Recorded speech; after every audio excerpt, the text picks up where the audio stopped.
parece coisa do Batman. O Batman é fascista. Surgiu nos últimos 5 ou 6 anos uma moda agora de dizer que o Batman seria um personagem fascista. Embora isso tenha tomado conta da internet mais recentemente, talvez por causa da crescente onda de defensores do socialismo, esse ataque ao personagem do morcego é continuidade de outro movimento, também moda hoje, movido inicialmente pelos comentários ácidos de Alan Moore contra o gênero de super-heróis, de fazer revisionismos em cima de personagens e suas histórias. Alan Moore é grande conhecido dos entusiastas de quadrinhos. Ele foi um dos maiores roteiristas de quadrinhos do século passado e criou muitas obras reverenciadas e reconhecidas como brilhantes em seu nicho. Uma das maiores delas foi Watchmen, a qual tem quem diga que é a história em quadrinhos mais revolucionária já feita. A história de Watchmen, resumidamente, trata de um universo onde existem muitos heróis, todos conhecidos e todos eles humanos, apenas homens e mulheres vestidos com uniformes e equipamentos de luta, nenhum tem poderes. E a proposta da trama é mostrar como os heróis seriam reflexo dos complexos de superioridade e manias de grandeza do ser humano. Entre esses heróis vemos vários deles com personalidades questionáveis, sendo violentos, mesquinhos, cruéis, assassinos e até estupradores. De modo que fica claro que eles não são pessoas a serem louvadas, mas sim humanos comuns que, ao serem alçados ao patamar de grandeza, afloram o pior do ser humano dentro deles. Watchmen tinha o objetivo de expor os super-heróis como algo tosco e patético. Alguns dizem que Alan Moore escreveu essa história porque odiava os super-heróis e queria retratá-los como desprezíveis. De qualquer forma, a iniciativa que Alan Moore teve nos anos 80 com essa HQ viria a se espalhar anos mais tarde pela indústria e gerar uma febre de revisionismo narrativo em cima dos super-heróis em geral. Você certamente já se deparou com algum dos muitos clones de Watchmen que existem hoje. Em toda esquina a gente acha agora uma história sobre super-heróis do mal. Invencível, The Boys, Legado de Júpiter, o próprio Injustice da DC. Dá pra fazer um serviço de streaming inteiro só com esses clones de Watchmen. Até quem não é muito versado em super-heróis certamente já deve estar de saco cheio dessas releituras toscas do gênero que não aguenta mais tantos Superman do mal. Então, se esse estilo de histórias te incomoda, agradeça esse cara aqui, Alan Moore, por ter começado essa desgraça. Pois bem, em meio a essa onda de revisionismo heróico que temos vivido nos últimos anos, uma das vertentes mais afloradas desse movimento é a crítica contra o conceito do bilionário herói. Segundo os adeptos desse pensamento, seria o cúmulo do contraditório um bilionário que combate o crime. Pois uma das maiores motivações para alguém virar criminoso seria a situação de miséria gerada pelo sistema exploratório que cria os bilionários para começo de conversa. Então, quando um bilionário sai por aí batendo em ladrão de lojinha, ele está tentando conter um problema que ele próprio causou. E desses personagens que encaixam no arquétipo de bilionário herói, o maior de todos, sem dúvidas, é o Batman. O mais popular e mais antigo personagem desse modelo. Batman é um cara excêntrico que vive nadando em dinheiro e, na falta do que fazer com tanta grana, ele se veste de morcego para bater em pobre.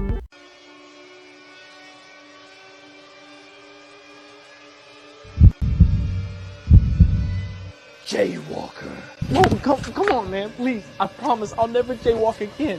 Nah, you'll never walk again.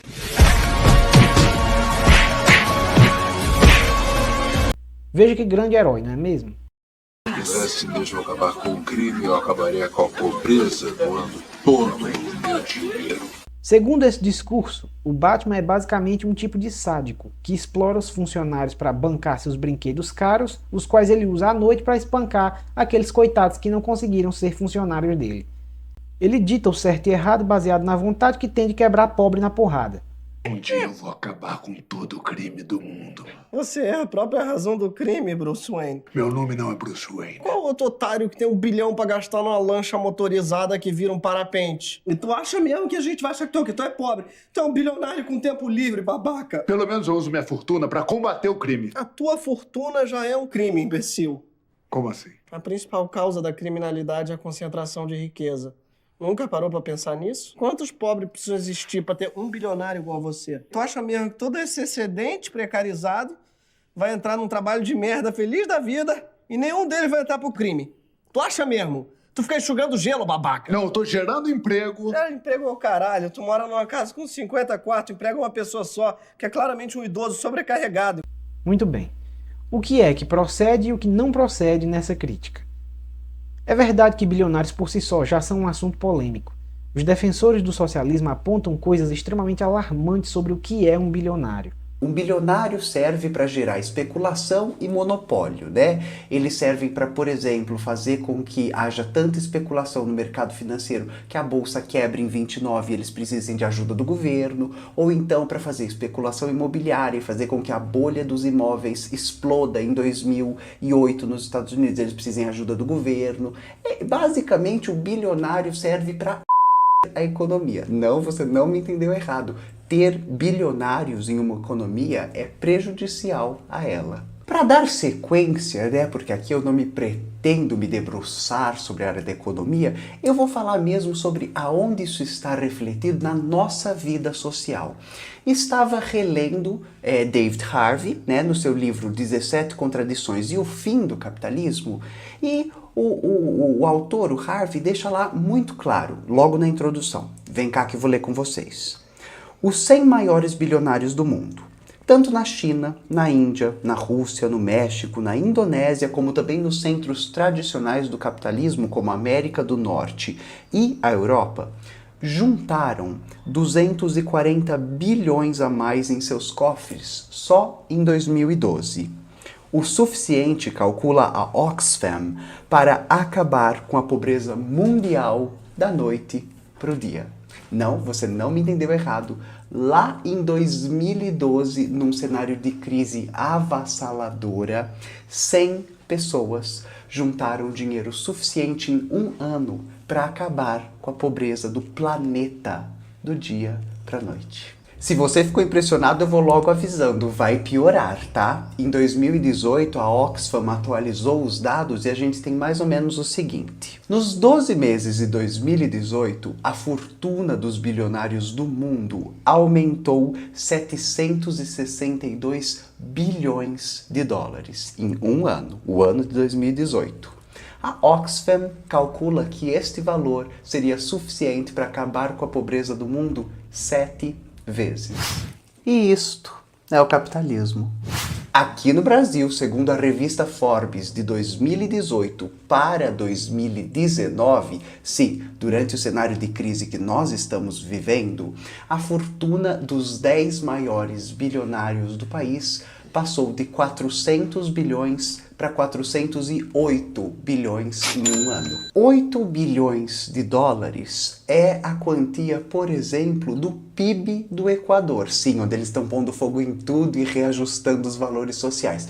Mais exemplos à parte, 8 bilhões é o PIB do Equador, um país com 17 milhões de pessoas. E você não me entendeu errado se você entendeu que no Brasil, 10 homens que têm nomes e endereços e são pessoas físicas juntaram esse dinheiro em um ano. Mas como é possível, em meio a um cenário de crise global capitalista, que algumas pessoas acumulem e multipliquem patrimônios de cifras tão exorbitantes? Segundo o economista Marcelo Manzano, por exemplo, isso se dá devido à especulação no mercado financeiro. Ainda segundo a Oxfam, as 26 pessoas mais ricas do planeta acumulam e concentram um patrimônio exatamente igual à metade da população do globo. Eu sei que a discussão sobre a fortuna dos bilionários já foi proposta aqui porque é difícil para nós compreendermos o que é um bilhão, mas eu ratifico. Se alguém tivesse guardado 5 mil reais desde a chegada dos portugueses no Brasil em 1500 até hoje, 2020, não teria 1 bilhão de reais. Segura, hein? Vamos fazer essa conta? É 5 mil por ano? Eu repito, se alguém tivesse guardado 5 mil reais por dia desde Por dia? Não. Por dia? Por dia? Não pode ser. Hora da matemática. Alguém podia fazer um vídeo da Unicu Matemática? Aqui, ó. Vamos lá.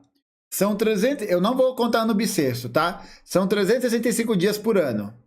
São 523 anos. Então é... Dá isso aqui. Vezes 5 mil. Né? Por dia? Mano, daria 95 milhões, velho.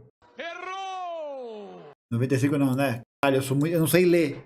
Além de não saber fazer coisa, não sei ler. É 954.475.000 reais. Não chega nem perto, meu parceiro. Nem perto. Ainda faltam 50... Puta, caralho, velho. Essa foi surpreendente. 1.500 até hoje, 2020, não teria R$1 bilhão não. Ainda faltaria de 1.500 até hoje. E o Silvio Santos tem mais de $1 bilhão. Nossa. De dólares.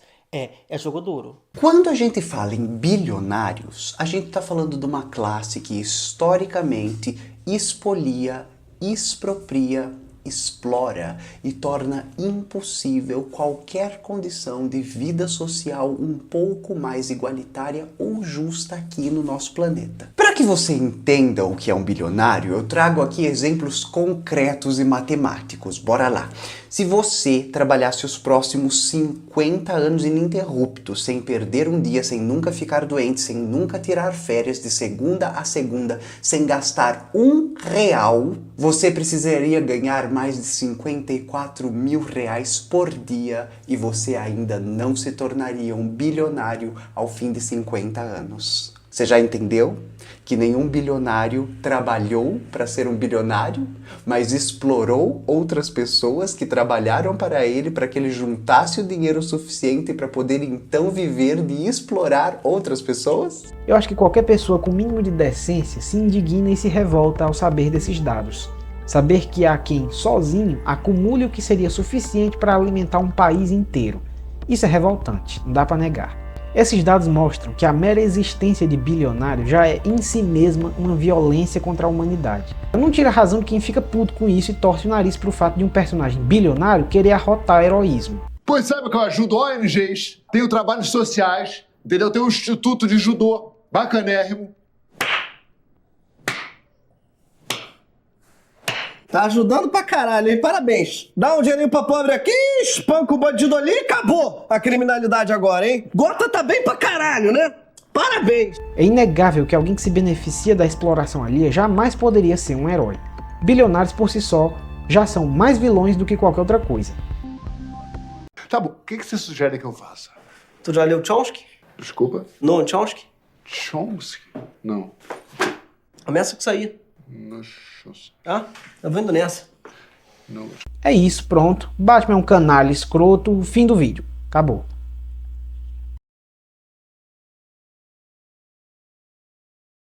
Eu nunca tive paciência, porque isso aí também aparece no meio acadêmico, tá? Não é uma coisa exclusiva da internet. Eu não tenho paciência nenhuma com esse sociologismo de boteco, que é de você tentar fazer uma leitura sociológica a partir de premissas tão primárias, e achar que isso encerrou o debate. Né? Dizer, não, deu. É isso aí, só isso. E o Batman sofre com isso, tá? Pobrezinho do Batman. O Batman sofre com isso porque, de uns tempos pra cá, assim, parece que virou credencial pro cara dizer, não, eu sou de esquerda, eu sou revoltado, eu sou luto pelos trabalhadores. O Batman é fascista. Valeu, galera. Sabe, virou meio credencial, assim, é pra se cumprimentar. Em vez de dizer oi, oi, em vez de dizer camarada, companheiro, companheira, Batman é fascista, Batman é fascista. O Batman é fascista. E eu acho essa leitura tão merda. Não é pouco merda, é uma leitura muito merda. Veja, não tem nada a ver com de ser fã ou não ser fã do personagem. É porque a leitura é ruim mesmo, é sociologismo de boteco. Esse sociologismo de boteco dá pra tu inverter. Ah, o Homem-Aranha é de esquerda. O Homem-Aranha, não sei se vocês se deram conta, naquele vídeo que eu falei do Questão, o Homem-Aranha ele foi criado pelo Stan Lee e pelo Steve Ditko. O Ditko era um cara mega de direita. E princípios objetivistas ligados à filosofia da Ayn Rand estão no Homem-Aranha. O Homem-Aranha tem mais propaganda pró-direita na sua origem do que um Batman, se vocês querem saber. A coisa é mais complexa. Aí vocês vão dizer, como assim no Homem-Aranha? O Homem-Aranha é um cara da classe trabalhadora, é um fudido e tal. Sim, mas sabe uma coisa que tá ali, que vocês talvez não tenham se dado conta, que o Steve Ditko botou? Assistam meu vídeo do Questão sobre objetivismo. O que o objetivismo presume pela Ayn Rand? Que o altruísmo é uma coisa ruim. Altruism doesn't mean merely helping people. It means sacrificing yourself to others, placing the interests of others above your own. It's the self-sacrificing person who is an altruist. O altruísmo te faz você ficar preso aos outros, de você ser um escravo dos outros. E a sua vida é só desgraça por causa do altruísmo. O que acontece com o Homem-Aranha? Quem é o Homem-Aranha? O Homem-Aranha é aquele super-herói que a comunidade não reconhece, que ele é refém da sua neurose de culpa por ter deixado o tio Ben morrer. Estou dizendo que isso empobrece o personagem, tá? Enriquece. Mas percebam como lá no comecinho já tem um componente de propaganda objetivista do Steve Ditko. Não tá ali de graça. Não pensem que foi só o Stan Lee que pensou nisso, porque eles trabalhavam junto, era um ritmo aloprado, e o Steve Ditko fez passar. No tanto que a imagem do Homem-Aranha, se vocês forem ver, é muito parecida com a do próprio Steve Ditko, né? Ele meio que se desenhou ali. Agora, é óbvio que o personagem é muito mais rico que isso também. Agora, se eu chegar num sociologismo de boteco e dizer, então o Homem-Aranha é de direita. Não. O Homem-Aranha tem muitas ideias ali que atravessam ele, à direita, à esquerda, como todos os personagens. No caso do Batman, o que eu acho o sociologismo de boteco é pegar a questão do bilionário. Porque ele é da elite, então ele é só um cara que bate em pobre. Primeiro, quem tá falando isso, vocês não estão nem dentro do quadrinho, né? Vamos combinar, assim, tipo... Mesmo caras à direita que escreveram ele como Frank Miller, colocam ele batendo em mafioso rico, em gente poderosa. Aliás, o Frank Miller adorava botar o Batman dando pau em político, dando pau em ricaço, snob, afetado, essas coisas. Isso aí já... Só que tem outro detalhe, tá? O Batman, muito do que a gente tem de imaginário do Batman é um Batman que foi reformulado pelo Dennis O'Neil, que era um cara de esquerda. E o Dennis O'Neil não só tem uma passagem muito significativa nos quadrinhos do Batman a partir daí do finalzinho dos 60, 69, por aí. Então, ao longo dos 70, como depois, agora não vou lembrar o ano certinho, mas é final dos 80, início dos 90, ele se torna editor-chefe. E ele fica por quase uma década como editor-chefe do Batman. Então, assim, tu tem um cara à esquerda ali, sendo um cabeça ali das publicações do Batman. E o que o Dennis O'Neil faz e vira escolas, se tu for ver, todo mundo que trabalhou com Batman é tributário mais ou menos ao Dennis O'Neil, é de ter explorado complexidades do personagem, como, por exemplo, o Batman, diferentemente de um Homem de Ferro, ele tem um descompasso de classe. O Batman não se identifica com os ricaços que ele cresceu. Por quê? Porque ele é um cara perturbado mentalmente. Esse é o ponto do Batman. Ele é um cara que tem problemas. Ele é um cara traumatizado. Então, assim, tipo, ele tem um senso de despertencimento amplo. Por isso que eu falo que é sociologista de boteco, porque o sociologista de boteco vai dizer assim, mas ele é um bilionário que representa a sua classe e não sei o quê. Não, ele representa a si, que também não é uma coisa boa. É que não estou dizendo que isso Batman é do bem. Mas ele tem, diferentemente de um Homem de Ferro, ele tem um forte senso de despertencimento. Daí que tu tem muitas histórias do quanto que ele tem asco da elite de Gotham. Então, assim, é um personagem muito mais rico do que... muito mais rico para ficar só com sociologismo de boteco. O pessoal, às vezes, se embriaga de mediocridade e se dá por satisfeito. Não, nossas leituras têm que ser mais interessantes do que isso. Vamos colocar os pingos nos is aqui, ok? Para começar, vamos dividir essa crítica nos pontos em que ela se fundamenta argumentativamente. A tese da crítica é: ao bater em bandidos na esquina, o Batman está apenas torturando os subprodutos de um problema do qual o próprio Batman, enquanto bilionário, é a causa. E essa tese está apoiada nos seguintes argumentos. Fortunas são geradas da exploração capitalista de modo injusto e antiético. Filantropia é enxugar gelo e não resolve a raiz do problema. A própria existência de bilionários já é uma violência de lesa humanidade. Conclusão: um bilionário jamais pode ser considerado um herói. Certo, agora, se esses são os argumentos dados, vamos ver se eles realmente se aplicam ao Batman. Para analisar isso, a gente precisa de um Batman. Eu digo porque nos quadrinhos existem inúmeras versões de Batman, né? Todo mundo que lê quadrinhos sabe disso. Cada roteirista que chega, ele dá sua visão, ele faz algo que mal tem compromisso com a linha que o anterior vinha seguindo. Existem inúmeros reboots de universo na DC. Não há uma precisão nos personagens de quadrinhos. Isso, inclusive, é um dos motivos pelo qual eu detesto quadrinhos. Não tem unidade. Nós precisamos de um específico, de um Batman específico, que vai ser o cânon para análise aqui. Um que vamos dizer, olhar para ele e dizer: esse aqui é o Batman verdadeiro. Todos os demais serão descartados. Para definir esse Batman cânon, eu vou pegar como Batman oficial verdadeiro o Batman do Nolan e um pouquinho do Snyder. Do Nolan porque ele é o que se comprometeu a fazer um Batman pé no chão, com grande profundidade e desenvolvimento completo, com começo, meio e fim. E sendo a política uma questão de classe e tudo que envolve ética e existência de bilionários questões da vida real, é o mais indicado um Batman mais próximo possível desse real. Por isso nosso cânon aqui é a trilogia de Christopher Nolan como universo do Batman verdadeiro. Eu vou pegar um pouquinho do Zack Snyder porque o Batman do Snyder é uma continuação espiritual do Nolan. Ambos são calcados no realismo, desenvolvem o conceito de que a habilidade de combate excepcional do Batman vem do ninjutsu, ambos usam armaduras tecnológicas, ambos têm um Batmóvel tanque. A grosso modo eles são mais ou menos o mesmo modelo do personagem. O Batman do Snyder é o Batman do Nolan, mais velho e mais carrancudo. E isso é ratificado pelo fato de que ambos foram trabalhados pelo mesmo roteirista, o qual escreveu para a trilogia do Nolan e escreveu para o Snyder também, que é o David S. Goyer.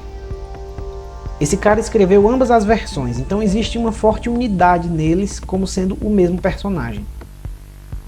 Pois bem, entendido isso, vamos para a análise. Primeiro de tudo, é muito relevante apontar o quanto a abordagem realista que o Nolan procurou passa por uma atenção especial a toda a questão de classe, pobreza, riqueza, criminalidade.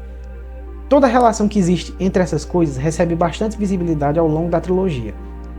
Para começar, nela o Batman nasce de um choque de realidade que o Bruce sofre ao se deparar com o fato de que existe um mundo para além do trauma dele.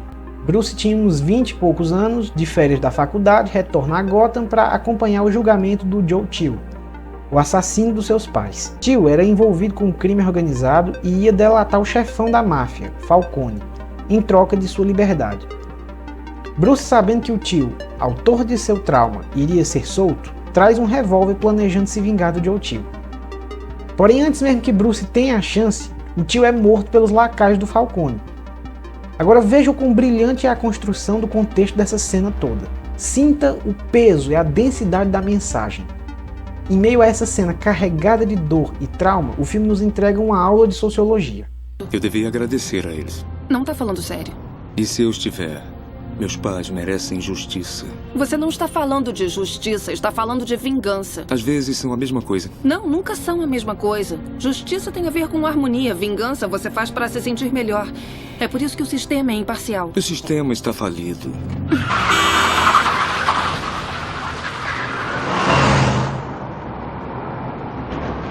Você se importa com justiça? Olhe além de sua própria dor, Bruce. A cidade está podre. Falam da depressão como se fosse passado, mas não é. As coisas estão piores do que nunca. Falcone inunda as ruas com crimes e drogas, se vale dos desesperados e cria novos tios todos os dias. Falcone pode não ter matado seus pais, Bruce, mas está destruindo tudo aquilo por que lutaram. Se quiser agradecer a ele, pode ir. Sabemos onde está, mas enquanto mantiver os vilões ricos e pessoas de bem apavoradas, será intocável. Pessoas de bem, como seus pais, que combatem a injustiça, morrem. Que chances tem Gotham se as pessoas de bem não fazem nada? Não sou uma dessas pessoas, Rachel. Como assim? Todos esses anos eu quis matá-lo. Mas agora não posso.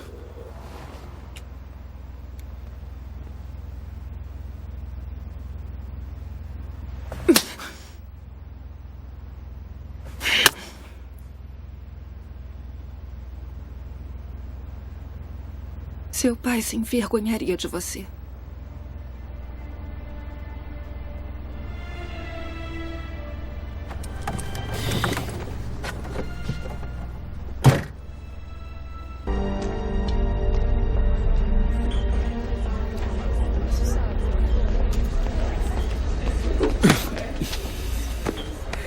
É mais alto do que aparenta nos jornais, Sr. Wayne. Desarmado? Que insulto. Podia ter agradecido por escrito. Não vim aqui agradecer. Eu vim para mostrar que nem todos têm medo de você. Só aqueles que me conhecem. Olhe em volta. Você vai ver 2 vereadores, um sindicalista, 2 policiais de folga e um juiz. Eu não hesitaria em estourar seus miolos bem aqui agora, na frente deles. É o tipo de poder que não se pode comprar. Este é o poder do medo. Não tenho medo de você. Porque acha que não tem nada a perder. Mas não pensou direito. Você não pensou na sua amiguinha lá da promotoria. Não pensou no seu velho mordomo.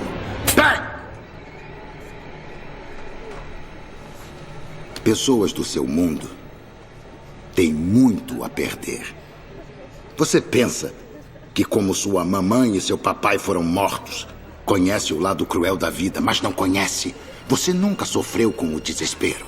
Você é Bruce Wayne, o príncipe de Gotham. Você teria que ir muito longe para achar alguém que não o conhecesse. Então, não me venha com a sua raiva, tentando provar algo a si mesmo. Este é o mundo que você nunca vai entender e sempre se teme aquilo que não se entende. Vamos.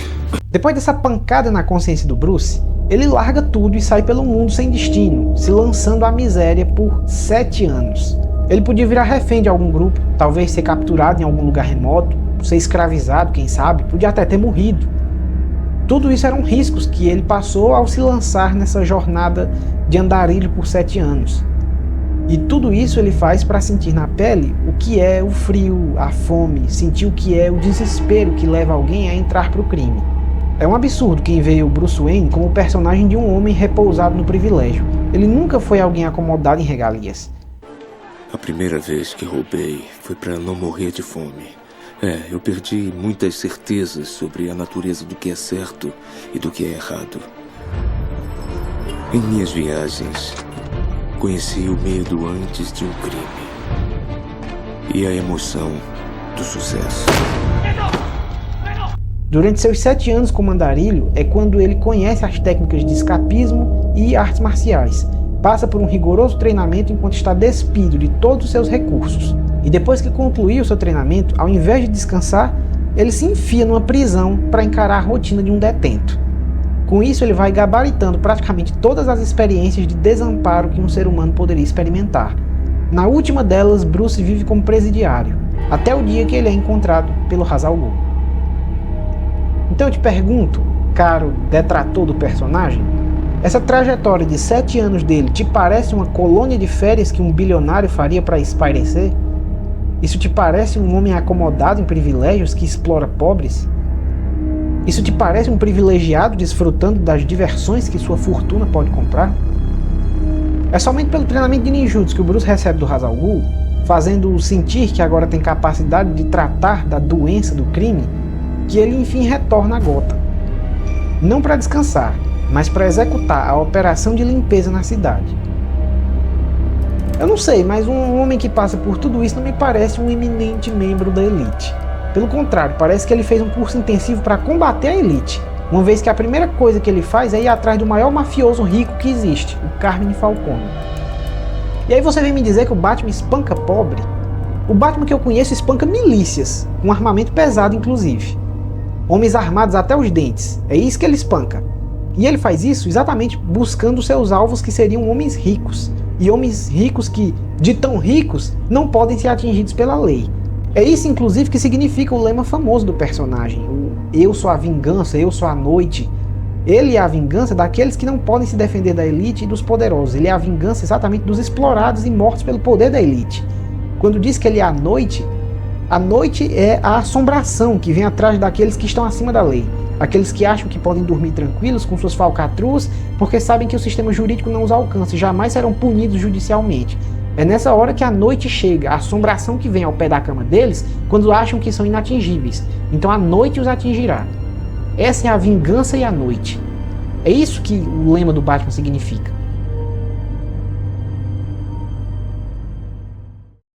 Então agora que eu já mostrei o quanto essa crítica contra o personagem é fajuta, vamos agora nos deter aos argumentos mais específicos do que ela traz. Ponto 1. A formação de uma fortuna bilionária é inerentemente antiética. Será? Vamos ver, a gente tem poucas informações sobre o funcionamento da riqueza do Bruce Wayne, pois ele não vive como empresário, a vida dele é ser o Batman, e qualquer vivência social que ele tem é fingimento. Mas vamos às informações que o roteirista David S. Goyer nos dá sobre a riqueza do Bruce. Quando meu pai me trouxe a mansão Wayne, me disse graças a que ela foi construída. Estradas de ferro, imobiliárias e petróleo. A primeira geração fez fortuna comercializando com os franceses. Ouro e peles. Eram caçadores. Aqui temos o dado de que a riqueza da família Wayne vem de gerações mais antigas que a própria existência do sistema capitalista exploratório. Os Wayne eram caçadores e vendiam os produtos da sua caça.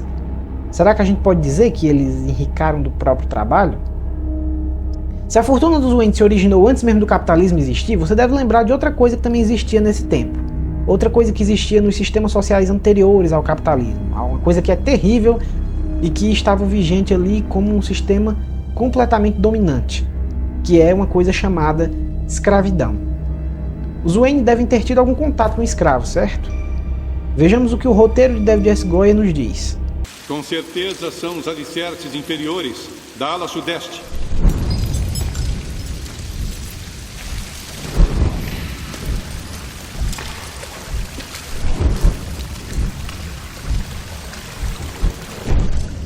Na Guerra Civil, seu trisavô se envolveu na construção da ferrovia subterrânea e transportava secretamente escravos libertados para o norte. Eu imagino que essas cavernas vieram a calhar.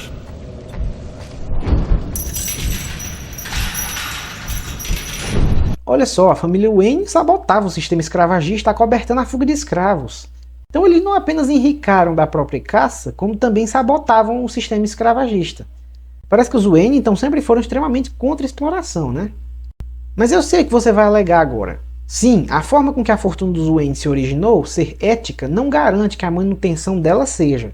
Afinal, o tempo passou, o mundo se industrializou, a família Wayne naturalmente fundou uma empresa que se representa nesse mundo agora capitalista. Ainda que nas origens eles tenham se tornado ricos de maneira ética, hoje eles funcionam à base da exploração de empregados, certo? Aqui vemos que outros bilionários que controlavam a empresa tentaram desmembrar ela para utilizarem de fora para dentro, vendendo as ações. Eles sim são como bilionários comuns exploratórios. Mas o Bruce, por meio das ONGs e instituições que possui, tomou o controle da empresa novamente, comprando externamente as ações. Que reunião? Fox, que eu me lembre, eu demiti você. Demitiu? Eu tenho outro cargo. O seu. Com ordem de quem? Bruce Wayne? Por que acha que decide quem administra as empresas Wayne?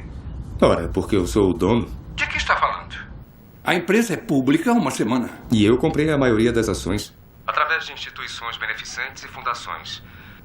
É que tudo é meio técnico, mas o importante é que o futuro da empresa está seguro. E nisso eu já vou entrando aqui logo no segundo ponto que os detratores do personagem alegam: filantropia não resolve a causa original da pobreza. Sim, é verdade, filantropia apenas poda os galhos da árvore podre sem atacar a raiz dela. A gente sabe disso, isso não é uma novidade, o pessoal que usa esse argumento não está apontando uma falha grave em relação ao personagem. Isso na verdade é bem nítido. Mas o que o Bruce Wayne faz não é mera filantropia. A empresa dele ficou pública e ele usou as instituições de caridade para comprarem as ações da empresa.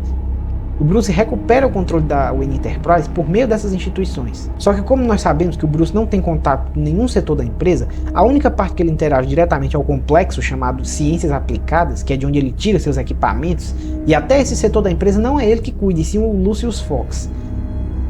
Na verdade, Bruce não administra nada, nem da empresa, nem dessas instituições pelas quais ele comprou as ações vendidas da Wayne Enterprise.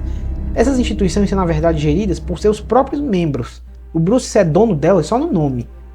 Então, tecnicamente, o que ele fez foi entregar a empresa na mão de várias organizações de pessoas comuns, trabalhadores que inclusive fazem trabalho de caridade entre si. Ele literalmente distribuiu a empresa para essas pessoas.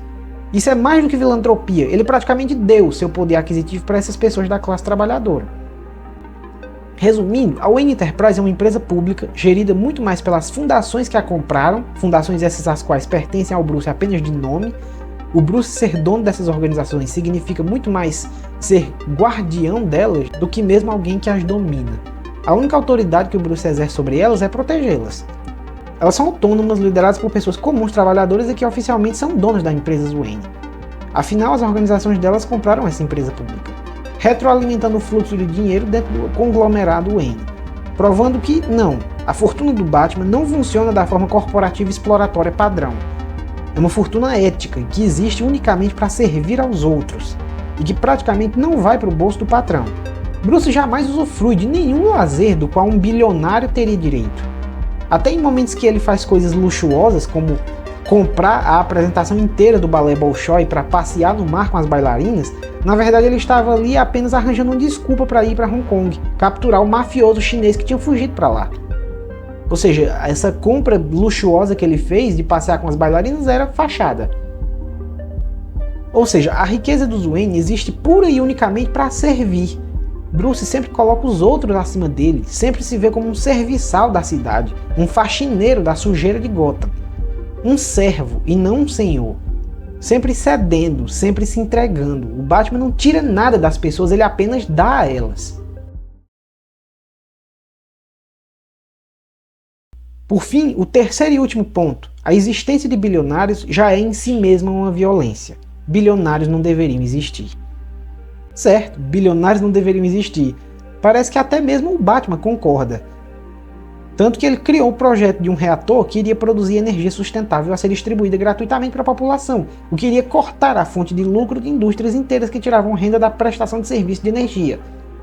Com o que essas empresas vendiam sendo agora dado de graça pelo reator Wayne, uma das engrenagens vitais do fluxo financeiro seria encerrada, de modo que o Bruce iria praticamente tirar uma das maiores fontes que faziam os bilionários serem bilionários, fazendo eles deixarem de ser. É inclusive o motivo de um deles, o John Daggett, passar o seu tempo inteiro tentando tomar conta da Wayne Enterprise, reclamando desse projeto do reator. Por que perder o seu tempo tentando falar com um homem que desperdiça seu investimento num projeto fútil de salvar o mundo? Ele não vai dar lucro, eu vou. Eu podia tentar explicar que um projeto de salvar o mundo, fútil ou não, vale um investimento, Sr. Daggett. Mas o senhor só vê dinheiro e o poder que imagina que ele compre. Então, para que perder meu tempo, não é? John Daggett contrata a milícia do Bane tentando tomar o controle da empresa Wayne. Ele contrata a Mulher Gato para roubar as digitais do Wayne a fim de usá-las para vender as ações da empresa, tudo para tentar barrar esse bendito reator, que iria ser uma estaca de prata contra bilionários. O que é que está acontecendo? O plano segue como esperado. É mesmo? Eu estou com cara de quem comanda a Wayne Enterprises agora? Seu ataque à Bolsa de Valores não funcionou, meu camarada. E agora você colocou minhas equipes de construção escavando a cidade 24 horas por dia. Como é que isso vai ajudar minha companhia a absorver a do Wayne? Entretanto, o Bruce não colocou o reator em prática, porque surgiu o cientista Dr. Pavel com uma fórmula para transformar reatores desse tipo numa bomba nuclear. E temendo isso, Bruce decidiu engavetar o projeto. Mais tarde vemos que ele passa o controle desse projeto para Miranda Tate, outra bilionária. A Miranda que depois vem a ser revelada como sendo Talia al Ghul, a chamada herdeira do demônio nos quadrinhos. E faz exatamente o que o Bruce temia, pega o que iria ser uma fonte de distribuição livre de um recurso vital que hoje é pago e transforma isso numa arma para tentar concluir a tarefa do pai dela de destruir Gotham. É basicamente o que aconteceria na vida real se surgisse alguém com uma ideia que vai acabar com a fonte de lucro de bilionários. Eles iriam dar fim nisso. É exatamente o que ocorre na trama do filme, no terceiro filme no caso, né? A atitude que um grupo de bilionários teria para tentar barrar aquele que vai tentar impedir que eles continuem enricando. Aqui isso é materializado através da Liga das Sombras. A própria Liga das Sombras, desde o primeiro filme, tenta exterminar Gotham exatamente por reconhecer que o lugar é um antro de horror em função da sua enorme desigualdade social. Sim, Ra's al Ghul sabe e diz que a causa da podridão da cidade é resultado da desigualdade social. O acúmulo exagerado de recursos de uns vem a partir da escassez de recursos de outros, e que por essa escassez se veem obrigados a trabalhar para enriquecer os donos dos recursos. E essa gangorra social gera animosidades de onde aflora a violência. Só um cínico chamaria de vida o que essa gente suporta, Wayne. Crime, desespero. Não é assim que humanos deveriam viver. Crie fome suficiente e todos se tornam criminosos. Aliás, antes mesmo do Bruce nascer, os Wayne já tinham tido outras tentativas de dissuadir bilionários da cidade a abrirem mão dos seus acúmulos de riqueza. Na depressão, seu pai quase fez as empresas Wayne irem à falência combatendo a pobreza. Ele achava que o exemplo dele inspiraria os ricos de Gotham a salvar a cidade. Inspirou? De certa forma. O frio assassinato pôs os ricos e poderosos em ação. E o Ra's al Ghul ironiza isso como sendo algo inútil, pois sabe que aqueles assentados no privilégio não vão querer abrir mão do privilégio, assim como aqueles forjados na miséria não vão querer se despir da sua revolta. E sendo assim, para Ra's al Ghul, uma sociedade calcada nesses moldes não pode ser corrigida, ela precisa ser resetada, pois tentativas de consertar um sistema já estabelecido para eles são tolas. O movimento de volta à harmonia será irrefreável. Já havia atacado Gotham? É claro. Com o tempo, as nossas armas ficaram mais sofisticadas. Em Gotham, tentamos uma nova economia.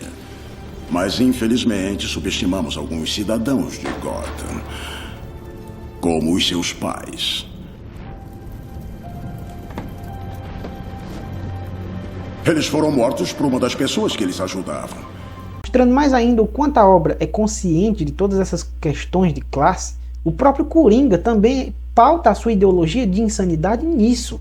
Coringa acredita que no fundo ninguém presta, e os ricos se protegem debaixo do seu dinheiro para esconder o que são tão desprezíveis quanto qualquer pessoa comum.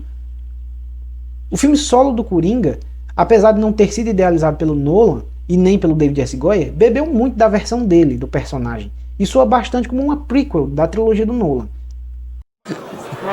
Ah, não. Com isso não dá pra brincar. Isso não tem graça, Arthur. Esse não é o tipo de humor do nosso programa. Tá bem.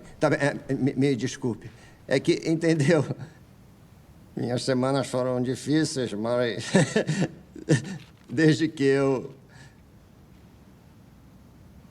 matei aqueles 3 investidores.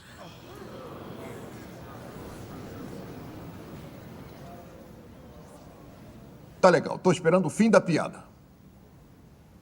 Não tem fim da piada. Não tô brincando.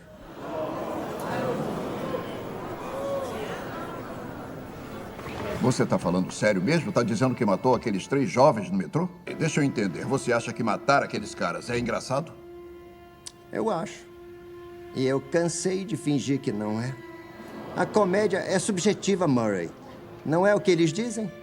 Todos vocês, o sistema que sabe tudo, vocês decidem o que é certo e errado. Da mesma forma que vocês decidem o que tem graça ou o que não tem. Tá bom, eu acho que pode ter feito isso para começar um movimento, para virar um símbolo. Ah, qual é, Murray? Eu pareço um palhaço que começa movimento? Eu matei aqueles caras porque eles eram péssimos. Todo mundo é péssimo hoje em dia. É o que basta pra gente enlouquecer. Ok, é isso aí. Você é louco e essa é a sua desculpa para matar aqueles 3 homens? Não. Eles cantavam muito mal e isso pode custar vidas. Ah, porque tá todo mundo tão preocupado com esses caras. Se fosse eu morrendo na calçada, vocês passariam por cima de mim. Passo todo dia por vocês e não ligam pra mim. Mas esses caras, só porque o Thomas Wayne foi chorar por eles na TV? Todo o discurso dele é sobre desigualdade de classe no fundo. A classe é o figurino do teatro que vivemos na visão do Arthur Fleck, o Coringa. E ele acredita que apenas passou a enxergar isso. E como este teatro existe para organizar os impulsos de maldade que existem nos humanos. O papel do Coringa é extrair a maior carga possível desses impulsos. É incitá-los até que eles entrem em ebulição e a verdadeira natureza do ser humano, que é a perversidade, vem à tona. É isso que ele chama de ser agente do caos. Significa ser o revelador da natureza humana interior original. A conversa dele com Harvey Dent, falando do plano e de como todo mundo age de acordo com o plano, o suposto plano, entre outras coisas, é também ele falando do teatrinho que é o sistema de classe social aqui.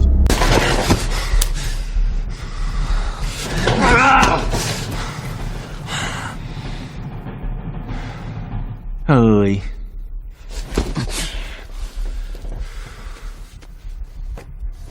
Sabe, eu não quero viajar ressentimentos entre nós, Harvey. Quando você e Rachel foram sequestrados, eu estava sentado na gaiola do Gordon. Eu não detonei os explosivos. Seus homens, seu plano. E eu lá tenho cara de quem faz planos. Você sabe o que eu sou? Eu sou um cão atrás de carros. Eu não saberia o que fazer se pegasse algum. Entende? Eu só faço as coisas. A máfia faz planos. Os tiras fazem planos. O Gordon faz planos. Eles são cheios de planos. Esquemas para controlar o mundinho deles. Eu não planejo nada. Eu tento mostrar a quem segue planos como são ridículas. As tentativas deles em controlar tudo. Foram os planejadores que botaram você aqui. Você planejava. Tinha planos. E olha onde veio parar. Eu acabei de fazer o que eu faço melhor. Eu peguei o seu planinho e virei ele contra você.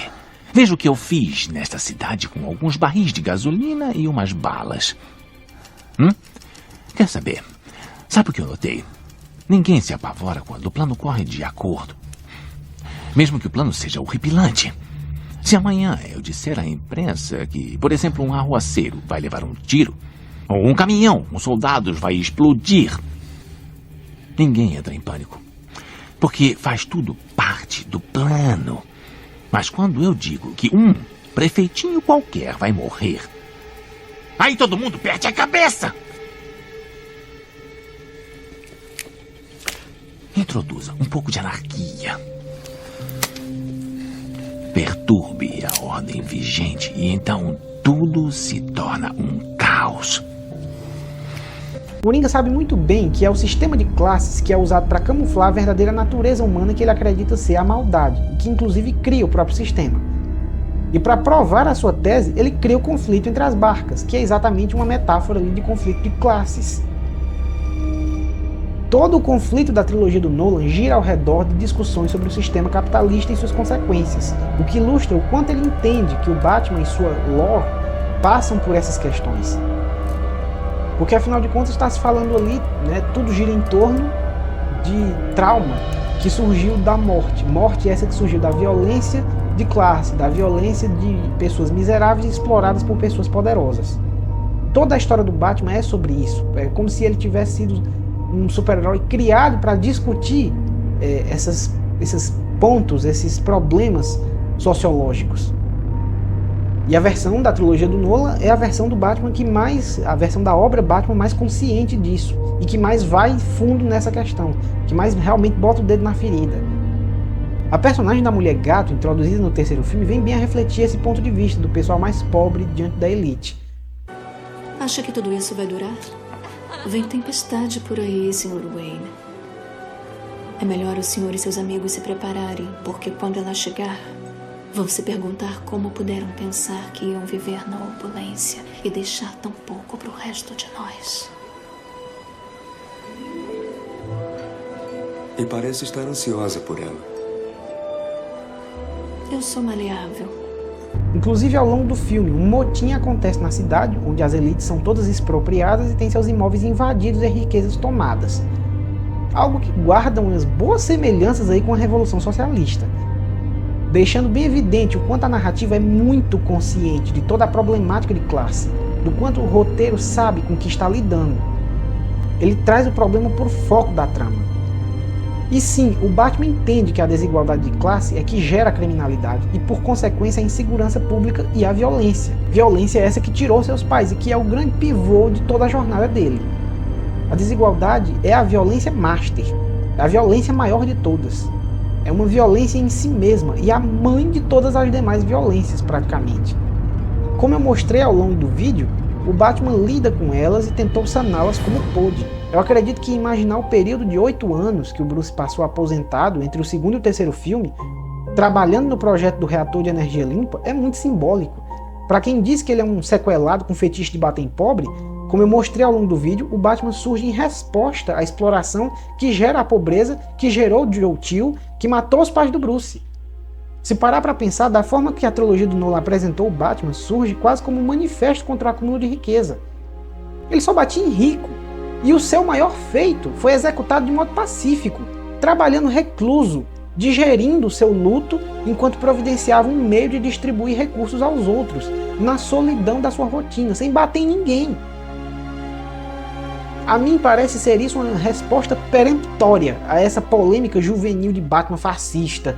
Aqui o Bruce sozinho, enquanto engolia sua perda, a perda da Rachel agora não é nem dos pais, porque ele teve uma perda a mais ao longo da jornada, e tá aqui ele sozinho, engolindo sua perda, recluso, trabalhando no reator, queria distribuir energia gratuita. Isso aqui é um tapa na cara de quem acusa o personagem de ser um símbolo fascista. O Batman é, antes de tudo, um servo. Um homem cheio de traumas que tenta todos os dias engolir o choro para seguir vivendo para servir aos outros. É isso que, em última instância, é o Batman. E que, como todo bom herói, sabe que não tem mérito nenhum por fazer isso. Ele sabe que porque ele pode servir, então ele está fazendo nada além da sua obrigação em servir. Eu não te agradeci.